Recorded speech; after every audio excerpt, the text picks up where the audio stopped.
Hello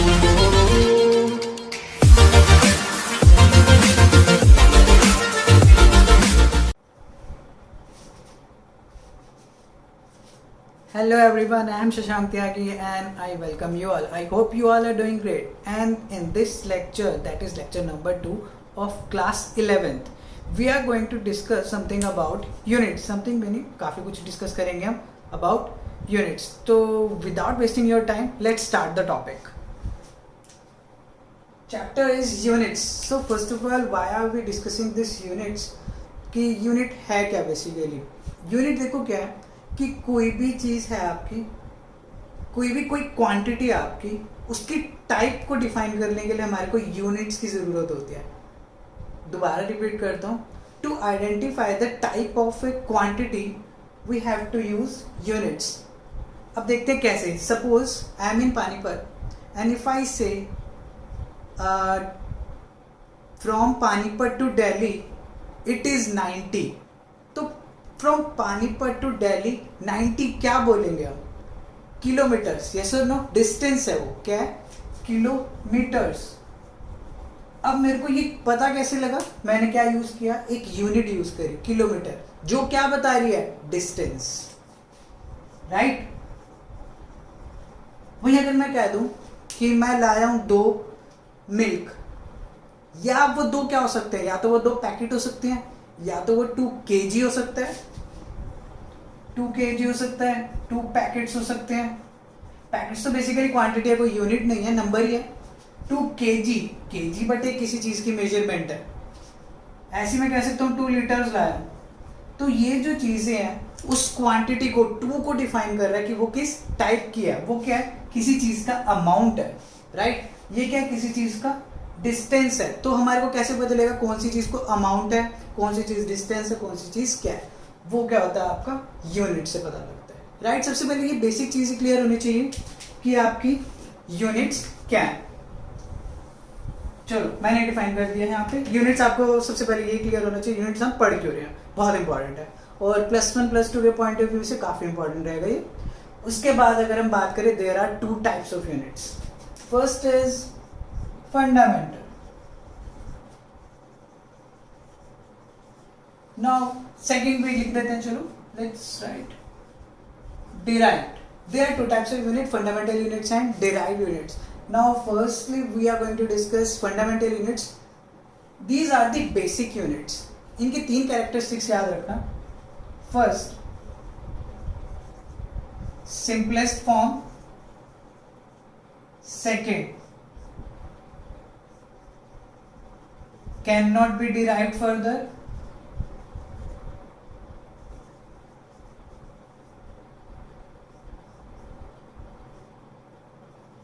Can be used to derive other units.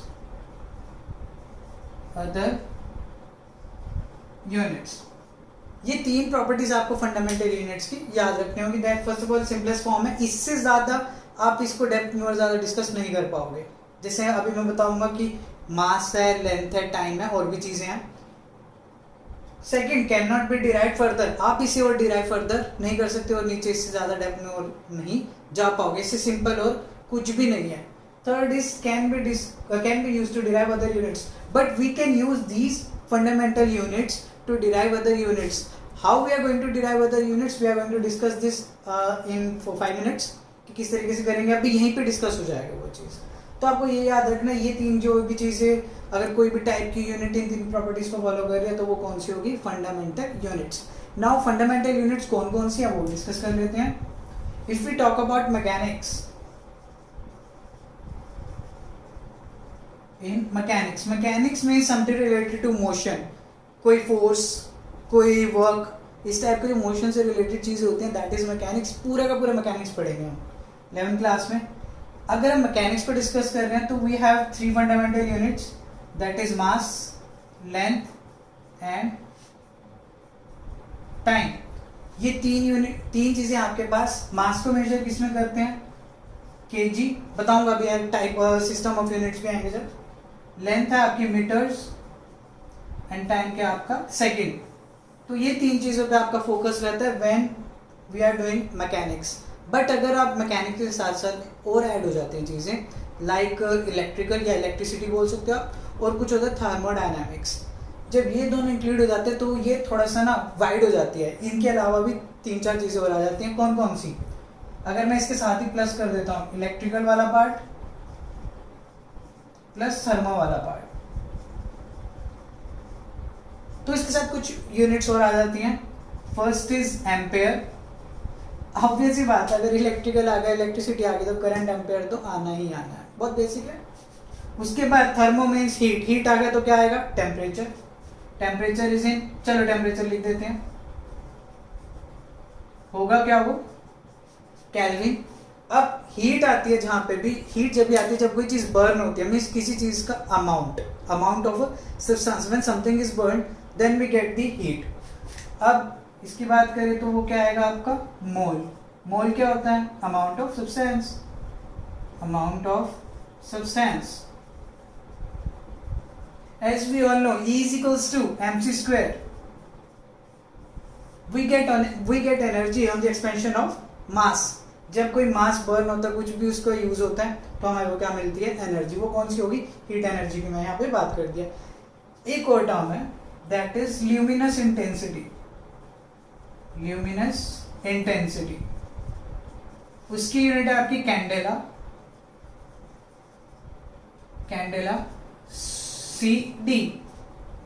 Actually ये बताते हैं कोई चीज कितना ज्यादा ना उसकी इंटेंसिटी कितनी ज्यादा है, कितनी ब्राइट है वो चीज, दैट इज ल्यूमिनस इंटेंसिटी। तो ये 7 यूनिट्स हैं, इन्हीं को यूज करके बड़ी सारी यूनिट्स, मतलब जितनी भी है ना, मोस्टली जो फिजिक्स की यूनिट्स है सारी डिराइव यहीं से हो जाएंगी, और डायमेंशंस में और भी ज्यादा इसको डेप्थ में हम डिस्कस करेंगे। So this was about your fundamental units. Now let's talk about derived units. Derived units are, simple सी बात है, डिराइव मतलब क्या होता है? जो आप किसी चीज को यूज करके बना रहे हो। तो ये डिराइव्ड यूनिट्स कौन सी होंगी? Derived from fundamental units. Derived from fundamental units. बहुत अच्छा चैप्टर है, बहुत ही सही, मतलब आप लोगों को बेसिक क्लियर करने के लिए बहुत इंपॉर्टेंट है। बार बार आएगा ये 11th क्लास में भी और +2 में भी आएगा। +2 के लेक्चर्स जब आप फॉलो करोगे, मैं हर बार बोलता हूँ ये यूनिट आपको याद होगी, आपने 11th में क्या होगा। तो आज जो लेक्चर है वो ध्यान से करेंगे और पूरा का पूरी वीडियो जरूर देखनी है। डिराइव्ड फ्रॉम फंडामेंटल यूनिट्स, ये सारी फंडामेंटल यूनिट है, अब इनको यूज करके कैसे डिराइव हुई, चलो पहले बात करते हैं। वेलोसिटी भी छोड़ो, अभी आप लोग कंफ्यूज हो जाओगे। स्पीड की बात कर लेते हैं। चलो, speed is distance upon time. Yes sir, no? Distance क्या है? लेंथ है एक्चुअली, किसमें मेजर होती है? मीटर्स में। अपॉन टाइम क्या है? सेकंड है ना, दोनों की दोनों बेसिक फंडामेंटल यूनिट्स। इन दोनों को यूज करके हम किसको ले आए? स्पीड को। So by using fundamental units we can derive other units, और those derive units are these. और कोई एग्जांपल ले लेते हैं। Let's talk about acceleration. Acceleration is velocity upon time. Velocity upon time. Like velocity is displacement upon time. Displacement में meters में, या 9th class में भी आप लोगों ने किया होगा। Velocity अभी डिराइव किया, velocity और speed के सेम है यूनिट्स, और एक और टाइम आ गया आपका यहाँ पे, एक velocity का और एक अपॉन में टाइम ऑलरेडी था, that is मीटर पर सेकेंड स्क्वायर। ऐसी बहुत सारी यूनिट्स हैं आपकी। चलो फोर्स की बात कर लेते हैं। Force is your mass into acceleration. Mass into acceleration. Mass is kg. Acceleration is meter per second square. ये भी आ गया आपका MKS सिस्टम है, सिस्टम्स की भी बात करेंगे अभी। और you can write Newton. This is your MKS. बताऊंगा अभी क्या है, मीटर किलोग्राम सेकेंड, और ये क्या आपकी SI unit. So basically we can derive a lot of units by using these fundamental units, and those derived units are these. They are different types of derived units. So note it down and do it fast, take the screenshot. After that we will do the next topic, system of units. Now what about this topic? There are different types of system of units like FPS, CGS, MKS and SI. Let's discuss all of them. First system of units is FPS। अलग अलग systems हैं, अलग अलग countries के लिए अलग अलग parameters होते हैं मेजर करने के लिए चीज़ों को। FPS means foot pound second. Foot is for distance, this is for your mass and this is for your time, right. तो ये क्या आपका FPS सिस्टम। उसके बाद ये इंडिया में ज़्यादा यूज नहीं होता, US साइड में ज़्यादा यूज होता है ये। FPS के बाद है आपका CGS। CGS means centimetres grams second. Centimetre आपको पता है डिस्टेंस के लिए, लेंथ के लिए। ग्राम्स आपका वही मास हो रही है, फिर क्या आपका time. Third is MKS। MKS metres,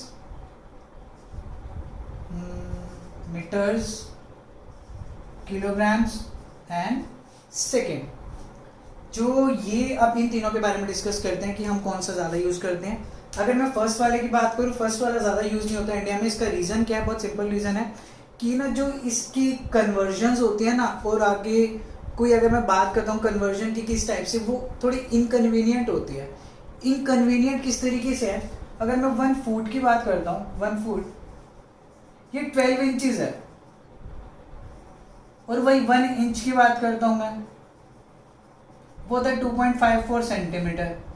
तो आप देख रहे हो जब आप कन्वर्जन करोगे बहुत ज्यादा प्रॉब्लम होगी। रीजन क्या है? जो हम चाहते हैं कैलकुलेशंस में होने चाहिए 10 के मल्टीपल्स। 10 से मल्टीप्लाई करा, 10 से डिवाइड करा, बहुत ईजी हो जाता है। यहाँ पे 10 है, एक 12 है, एक 2.54 है, तो इन्हें आगे कन्वर्जन्स करने में ना बहुत ज्यादा प्रॉब्लम हो जाती है। इनकन्वीनियंट कन्वर्जन्स बोलते हैं। इसी वजह से क्या करते हैं, FPS सिस्टम को यहाँ पे इतना ज़्यादा फॉलो नहीं करते हैं। उसके बाद अगर मैं बात करूँ CGS की, CGS basically centimetre gram second है।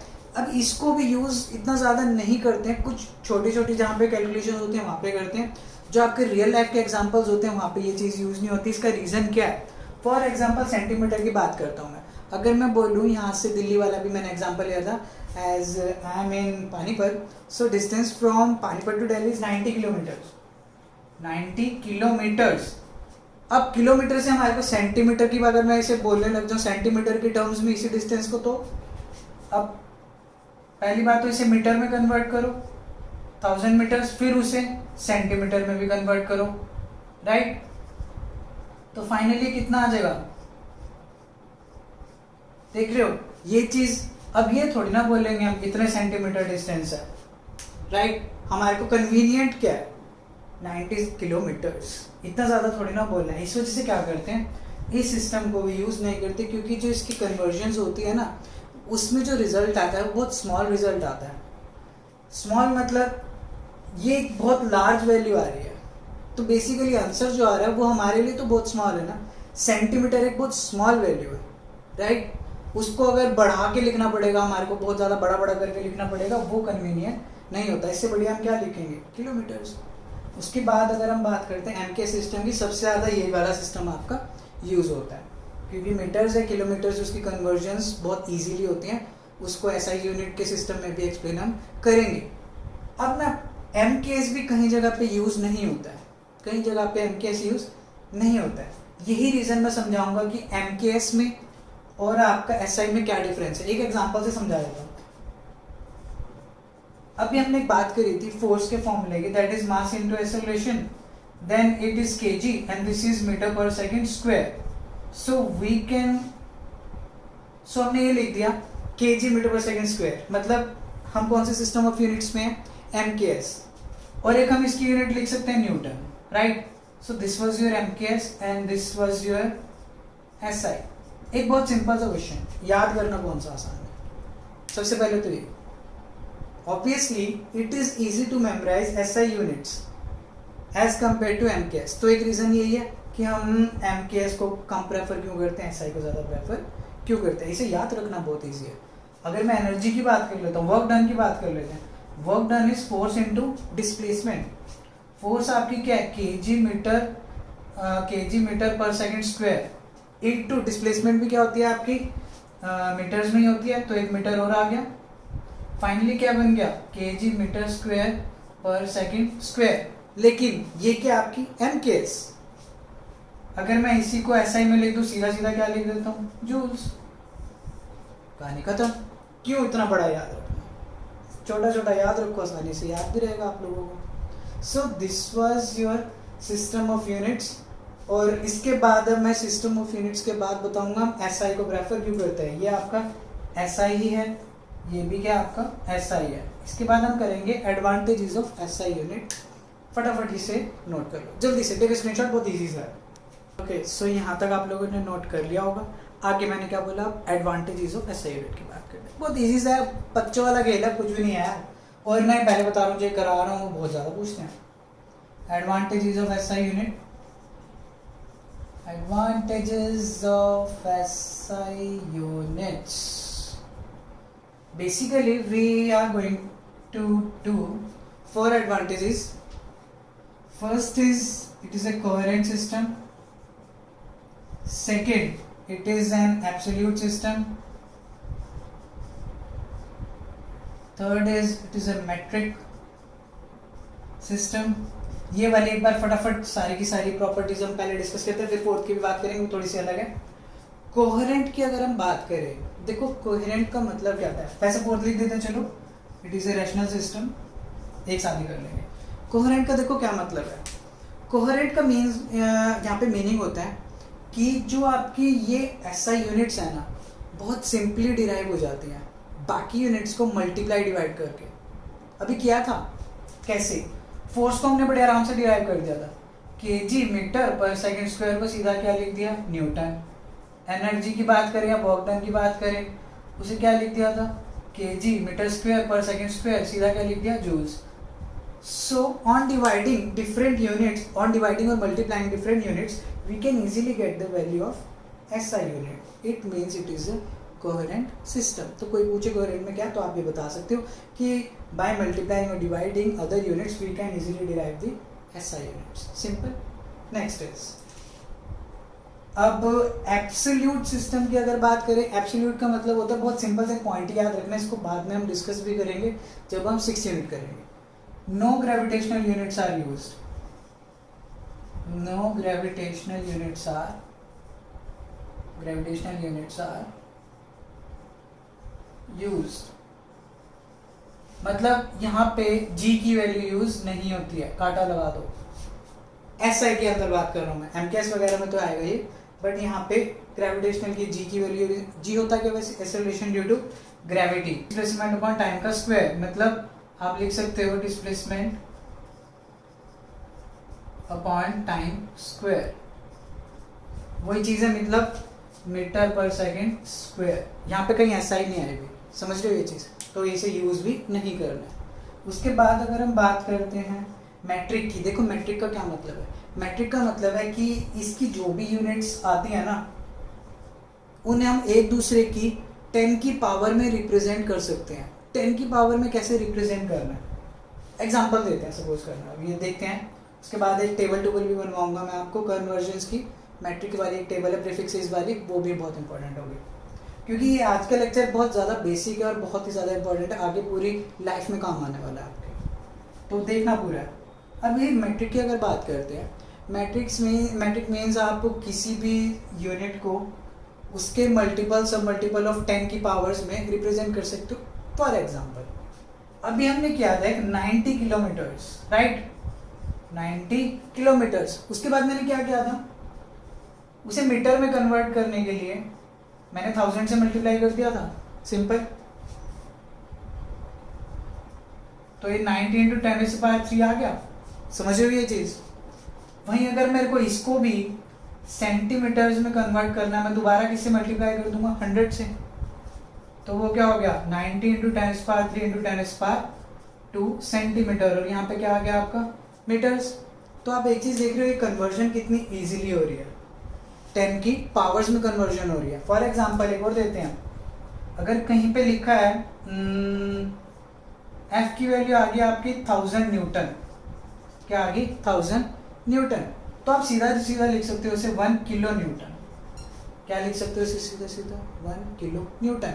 वहीं अगर F की वैल्यू आ जाती है, अभी किलो का बताऊंगा, किलो गीगा मेगा, वहीं अगर इसकी वैल्यू ऐसे आती है 1 2 3 6 zeros, तो आप इसे सीधा सीधा लिख सकते हो 1 मेगा न्यूटन।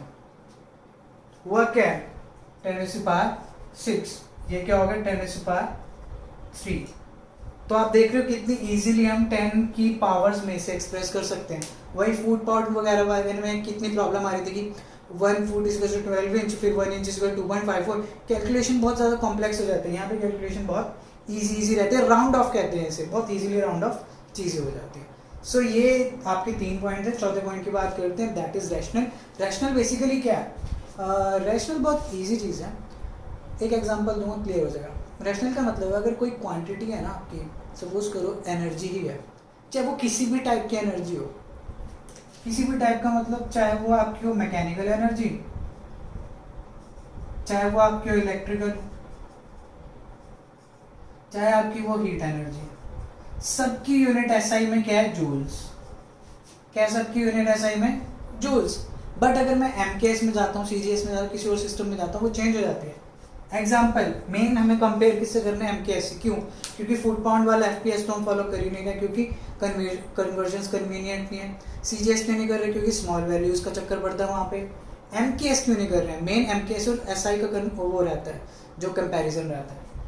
यहाँ से क्लियर होती है वो चीज़ कि एक ही यूनिट यूज कर रहे हैं, चाहे किसी भी टाइप की एनर्जी हो। एसआई की अगर मैं बात करूँ, because joules is SI unit. But if you talk about MKS, MKS के केस में मैकेनिकल एनर्जी के लिए तो चलो जूल्स है, लेकिन इलेक्ट्रिकल के लिए वो हो जाती है वाट आवर।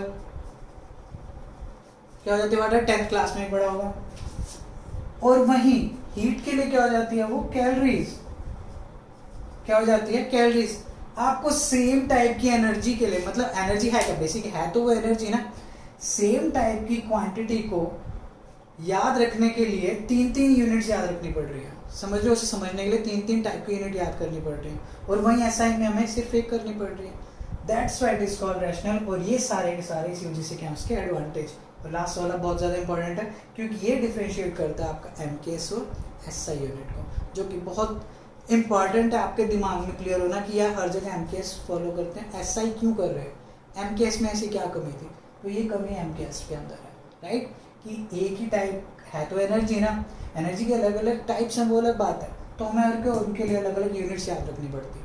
तो हम सीधा सीधा क्या याद रखते हैं? Joules, right? Very simple, note it down, take the screenshot, do it fast. हो गया यहाँ तक? आगे हम बात करते हैं। अब बहुत ज़्यादा इंपॉर्टेंट टॉपिक है कि जो यूनिट्स होती है ना 10 की पावर्स में, मैट्रिक्स प्रीफिक्सेस बोलते हैं उसे, मैट्रिक प्रीफिक्सेस फॉर 10⁻⁴। अब उनकी बात करनी है, ध्यान से समझना। ये आपका 10+1 हो चाहे +2 हो चाहे उसके बाद हो, काम आना ही आना। +2 में तो बहुत बहुत बहुत ज़्यादा काम आएगा। ये देखें आएगा +1 में भी। तो हमारे को जो टेबल करनी है वो किसकी है? Metric prefixes of powers of 10 की पावर्स में बात करनी है। कैसे? किलो, मेगा, गीगा, सेंटी, पता नहीं क्या क्या बात कर रहे थे। वो सारे का सारे टेबल में करूंगा, वो वैल्यूज आपको याद रखनी है, जिंदगी भर काम आएंगे। चलिए हम यहाँ पावर्स कर देते हैं, यहाँ पे उसका प्रीफिक्स हो जाएगा और यहाँ पे हो जाएगा उसका सिंबल।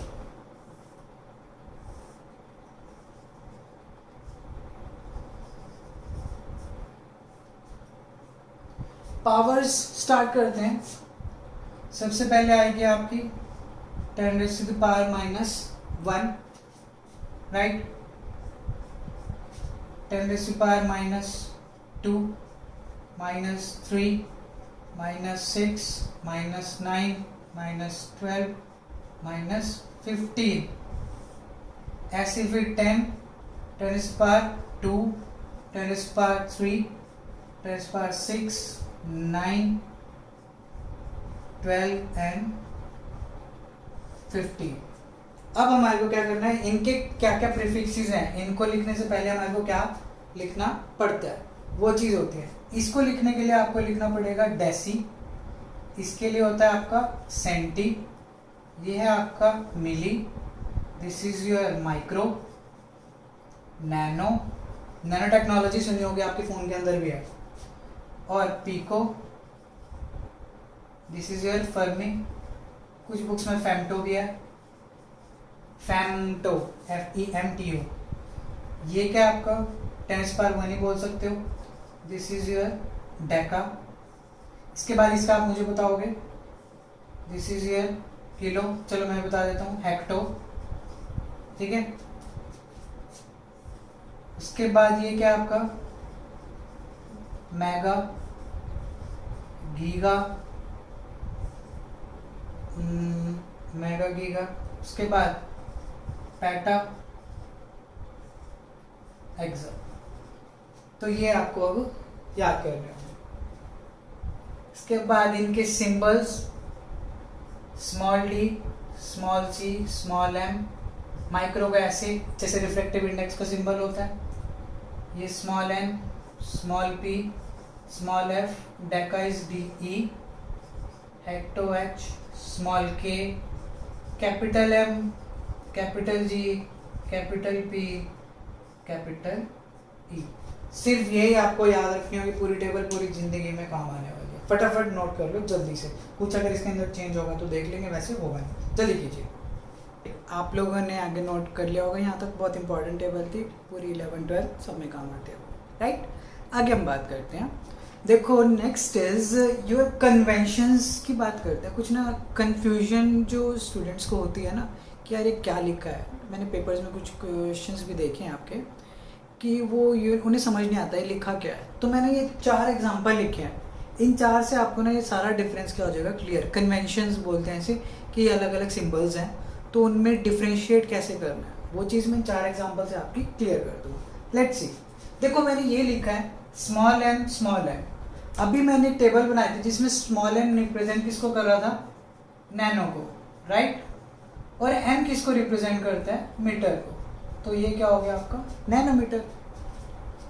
इसके बाद स्मॉल एम किसको रिप्रेजेंट करता है, मिली को, क्योंकि मैंने एक चीज लिखी थी prefixes, right.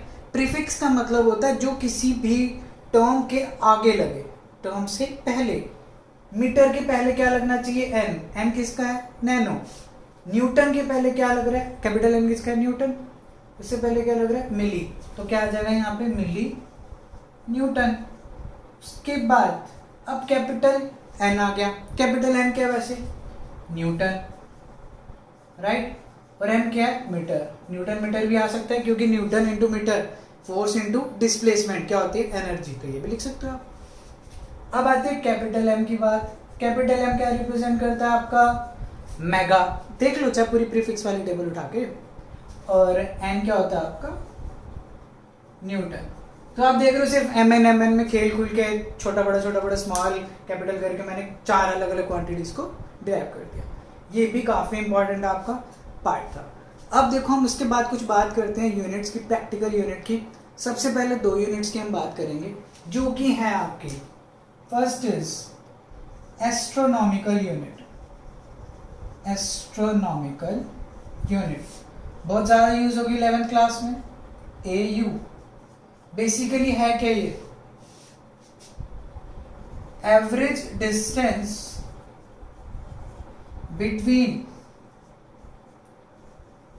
Centres of earth and sun. Sun और अर्थ के सेंटर का एवरेज डिस्टेंस क्या होता है आपका, 1 एस्ट्रोनॉमिकल यूनिट। इसकी वैल्यू भी फिक्स है 1 एस्ट्रोनॉमिकल यूनिट की, 1.496 इंटू 10⁻11 मीटर्स। ये आपको याद रखनी पड़ेगी। उसके बाद सेकंड आता है आपका लाइट ईयर। नाम से पता लग रहा है वैसे तो, light year. Light year is basically the distance travelled by any object which is travelling with speed of light in 1 year. दोबारा बोलता हूँ, 1 साल के अंदर कोई चीज़ अगर सपोज करो लाइट की स्पीड से ट्रैवल कर रही है, समझ रहे हो, अगर कोई चीज़ लाइट की स्पीड से ट्रैवल कर रही है तो वो 1 साल में कितना डिस्टेंस कवर कर लेगी, वो होती है आपकी लाइट ईयर की वैल्यू। अब ध्यान से समझना ये चीज़, लाइट ईयर बेसिकली है क्या, डिस्टेंस। कहीं तुम ईयर देख के ना इसे टाइम मत बोल देना यार, इट इज़ डिस्टेंस। बच्चे बहुत गलती करते हैं, मैं पहले ही बता रहा हूँ, जो मिस्टेक आप करोगे ना वो मुझे पहले ही पता है, इसलिए मैं पहले बता रहा हूँ ये मिस्टेक आप करोगे तो करना मत, राइट। देखिए light year is a distance and distance is speed into time. और अभी मैंने बोला ये क्या है, distance covered by any object और you can say particle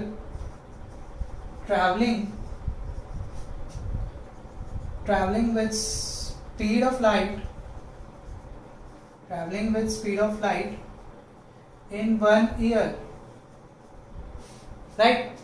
Now distance is speed into time and we know speed of light is 3 into 10 raised to the power 8 meter per second. And time, now let's talk about time. What is the time in 1 year in seconds? Seconds में एक साल के अंदर कितने second आएंगे? First of all कितने days होते हैं? 365.25। पहले बता रहा हूँ 0.25। इसी वजह से क्या होता है, ये 0.25 4 बार ऐड होता है और जो चौथा साल होता है उसके अंदर 366 डेज हो जाते हैं। समझ रहे हो? पता नहीं लगेगा, कोई बात नहीं, बहुत चीज़ें पता लगी, पता तो बहुत बढ़िया, नहीं पता तो मैंने बता दिया। 365.25 फिर 0.25 ऐड होता है और 4 साल बाद आपका एक दिन पूरा का पूरा ऐड हो जाता है और वो क्या होता है आपका लीप ईयर। ये आपके इतने डेज हुए, ठीक है। एक दिन में कितने hours? 24 hours. 1 our is 60 minutes and 1 minute is 60 seconds. Simply you have to multiply this, simply, समझ रहे हो? चलो आप लोगों को सीधी सीधी वैल्यू याद रखनी है बहुत easily. That is 9.46 into 10 raised to power 15 metres. और यहाँ पे लिखेंगे 1 LY, that is 1 light year. यहाँ पे भी लिख देते हैं 1 LY, 1 light year. So the distance travel by an object travelling with speed of light in 1 year is this. फटाफट से नोट कर लो, काफी इंपॉर्टेंट पार्ट था। उसके बाद हम 1-2 क्वांटिटीज और डिस्कस करेंगे, देन लेक्चर ओवर। हो गया होगा यहाँ तक नोट? वैसे भी अब तो हो चुका है। स्क्रीनशॉट लेके या रिवाइंड करके स्क्रीनशॉट लेके नोट करते रहना, पॉज करके भी कर सकते हो, कोई प्रॉब्लम नहीं है, आपके पास बहुत ऑप्शन है। अब एक लास्ट टर्म की बात कर लेते हैं, उसके बाद ना मैं स्टेरेडियन और एक और टर्म होती है पार्सेक, उसे नेक्स्ट लेक्चर में कवर कर दूंगा। काफ़ी हो चुका होगा, इस लेक्चर के अंदर भी काफ़ी हो गया आप लोगों के लिए, काफ़ी इतना कुछ याद रखना भी है।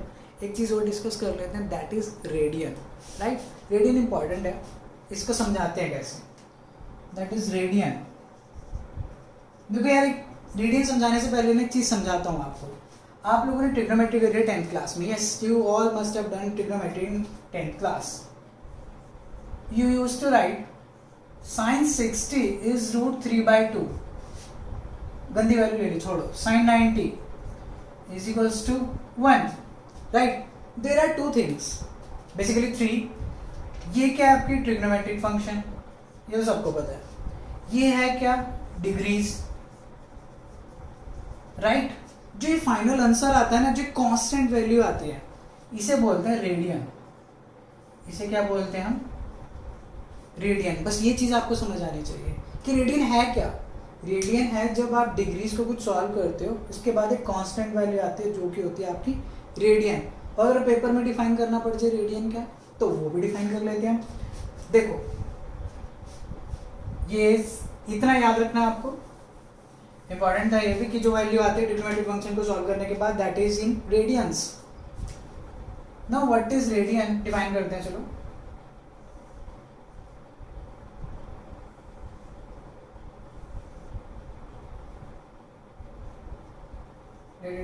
D theta. देखो, this is your centre of a circle. एक सर्कल है, बड़ा गंदा बनाया, फर्क अब भी कुछ नहीं है, बट मन की शांति मिली मुझे। देखो आगे, ये आपका है centre, centre of a circle. अगर यहाँ से रेडियस से, इस पॉइंट से कोई एक आर्क ड्रॉ करनी स्टार्ट करी आपने, ठीक है, तो ऑब्वियसली इस आर्क का यहाँ से एंगल बनना स्टार्ट हो जाएगा, राइट? जब ये एंगल डी थीटा जो भी है, जब ये आर्क रेडियस के इक्वल हो जाएगी, मतलब ये सपोज करो अगर 5 सेंटीमीटर है, अगर ये भी 5 सेंटीमीटर हो जाता है, ठीक है, उस टाइम पे जो एंगल यहाँ पे सबटेंड हो रहा है, सपोज करो ये भी 5 और ये भी 5, जो एंगल इस टाइम पे ये सबटेंड कर रहे हैं, ये चीज इसके साथ जो एंगल सबटेंड कर रही है, that angle is termed as radian. इस एंगल को क्या बोलते हैं हम? रेडियन। थीटा क्या होता है आपका? Arc upon radius.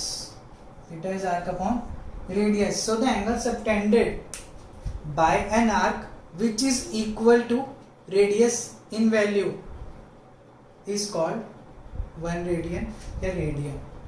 दोबारा रिपीट कर रहा हूं, the angle subtended at the centre of a circle by an arc which is equal in length to the length of radius, that is radian. लिख देता हूं, चलो। Angle subtended as it is लिखनी है आप लोगों को। एक बार पूरी लाइन रीड करोगे, डायग्राम देखोगे, समझ आ जाएगा। Subtended at the centre of a circle, पूरी नोट करनी है ये line as it is copy में। Angle subtended at the centre of circle by an arc which is equal to length of radius। ये होता है आपका रेडियन। इंपॉर्टेंट है, नोट कर लेना, पॉज कर लो चाहे स्क्रीनशॉट ले लो। So this was all about today's lecture and it was a very important lecture. एक बार देखो, 2 बार देखो, 3 बार देखो, नोट साथ के साथ बना लिया करो, राइट। गर्मी भी बहुत होगी, अब तो लग भी रही है। चलो आगे देखते हैं, कोई बात नहीं। इसके बाद हम नेक्स्ट लेक्चर में अब डिस्कस करने वाले हैं। मैंने 2 चीज़ें बोली थी, one is parsec and the other one is steradian. इन 2 को डिफाइन करेंगे। अच्छी टर्म्स है, मतलब ऊपर से निकल जाती है, पता नहीं क्यों, बट आ जाएंगे समझ बहुत आराम से, इजीली अगर ढंग से सुनोगे तो। उसके बाद हम कुछ बात करेंगे आपकी डायमेंशंस की भी बात करेंगे, अगर हमारे को कर पाए तो। नहीं तो मैं कुछ मेथड्स की बात करूँगा, डायरेक्ट इनडायरेक्ट मेथड्स की, जो कि हम डिस्टेंस को कैलकुलेट करने के लिए मेजर करते हैं, किसी चीज़ की लेंथ को मेजर करने के लिए या फिर दूर लार्ज डिस्टेंसेस को कैलकुलेट करने के लिए करते हैं, राइट। सो आई होप आप लोगों को आज की क्लास पसंद आई होगी और मज़ा भी आया होगा। आप लोग फॉलो करते रहिए और वीडियो को शेयर करते रहिए ताकि ज़्यादा लोगों तक जाए और सबका भला हो, और आप लोगों को भी फॉलो करते रहिए वीडियोस को। और आगे हम नेक्स्ट लेक्चर में बताई दिया मैंने क्या क्या डिस्कस करेंगे। Till then you all take care, follow the lockdown and see you in the next video. Thank you.